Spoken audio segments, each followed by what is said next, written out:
ಭಾರತೀಯ ಜನತಾ ಪಾರ್ಟಿಯ ನಮ್ಮ ಪ್ರಧಾನಮಂತ್ರಿ ಮೋದಿಯವರ ನೇತೃತ್ವದಲ್ಲಿ JP ನಡ್ಡಾ ಅವರ ನೇತೃತ್ವದಲ್ಲಿ ದೆಹಲಿ ಗದ್ದಿಗೆಯನ್ನ ಒಂದು 27 ವರ್ಷದ ನಂತರ ಪಡೆದಿರುವಂಥದ್ದು ಅತ್ಯಂತ ಸಂತೋಷದಾಯಕವಾದಂಥ ವಿಚಾರ ಆಗಿದೆ. ಈಗಾಗಲೇ ಅಲ್ಲಿ ಏನು ಪ್ರಚಾರಕ್ಕೆ ಹೋದಂಥ ಸಂದರ್ಭದಲ್ಲಿ ನಮ್ಮೆಲ್ಲ ನಾಯಕರುಗಳು ಹೇಳ್ತಾ ಇದ್ದಿದ್ದು ಈ ಬಾರಿ ಒಂದು ಬದಲಾವಣೆ ಬಯಸ್ತಾ ಇದ್ದಾರೆ ಜನ, ನೋಡಿದರೆ ಏನು ಅಂತೇಳಿ.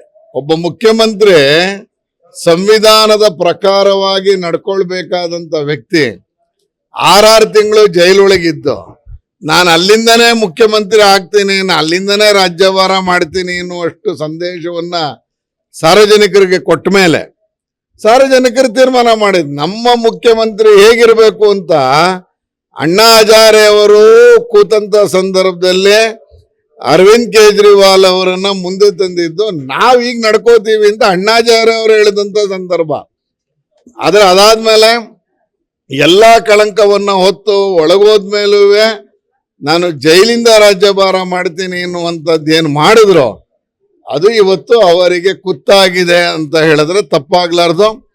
ಜೊತೆ ಡೆಲ್ಲಿ ಜನ ಯಾವಾಗ್ಲೂ ಯೋಚನೆ ಮಾಡ್ತಾ ಇದ್ದಿದ್ದು ಪಾರ್ಲಿಮೆಂಟ್ ಅಲ್ಲಿ ಭಾಜಪಕ್ಕೆ ಕೊಡ್ತಾ ಇದ್ರು, ಲೋಕಲ್ ಬಾಡಿ ಎಲೆಕ್ಷನ್ ಅಲ್ಲಿ ಇತರೆ ಪಕ್ಷಗಳು ವ್ಯಕ್ತಿನ ನೋಡಿ ಕೊಡ್ತಾ ಇದ್ರು.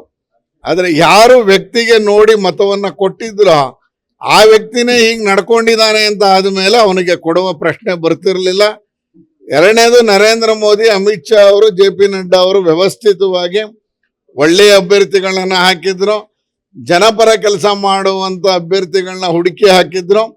ಹಣ ಇರಬೇಕು ಅಂತಿಲ್ಲ, ಆದ್ರೆ ಜನಸೇವಕನಾಗಿ ಕೆಲಸ ಮಾಡ್ತೀನಿ ಎನ್ನುವಂತ ಕಾರ್ಯಕರ್ತರಿಗೆ ಈ ಬಾರಿ ಟಿಕೆಟ್ ಕೊಟ್ಟಿದ್ದು. ರಾಷ್ಟ್ರೀಯ ಸ್ವಯಂ ಸೇವಕ ಸಂಘದ ಎಲ್ಲ ಕಾರ್ಯಕರ್ತರು ಈ ಬಾರಿ ಡೆಲ್ಲಿಲಿ ನಾವು ಚುನಾವಣೆಯನ್ನು ಗೆಲ್ಲೇಬೇಕು ಅಂತ ಮಾಡಿದ್ದರ ಪರಿಣಾಮ ಇವತ್ತು ಈ ಜಯ ಸಾಧ್ಯ ಆಗಿದೆ. ಒಂದು ಒಳ್ಳೆಯ ರೀತಿಯಲ್ಲಿ ಆಡಳಿತವನ್ನ ಕೊಟ್ಟು ಮುಂದಿನ ದಿನಗಳಲ್ಲಿ ಭಾರತೀಯ ಜನತಾ ಪಾರ್ಟಿಗೆ ಅಧಿಕಾರ ಕೊಟ್ರೆ ಈ ತರ ಒಳ್ಳೆ ರೂಲನ್ನ ಮಾಡಿದ್ರು ಅನ್ನುವಂಥ ಹೆಸರನ್ನ ಗಳಿಸ್ಕೊಳ್ಳುವಂಥ ದೃಷ್ಟಿಯಲ್ಲಿ ಈ ಚುನಾವಣೆ ನಮ್ಮೆಲ್ಲರಿಗೂ ಬಹಳ ಸಂತೋಷ ತಂದಿದೆ, ರಿಸಲ್ಟ್ ಸಂತೋಷ ತಂದಿದೆ.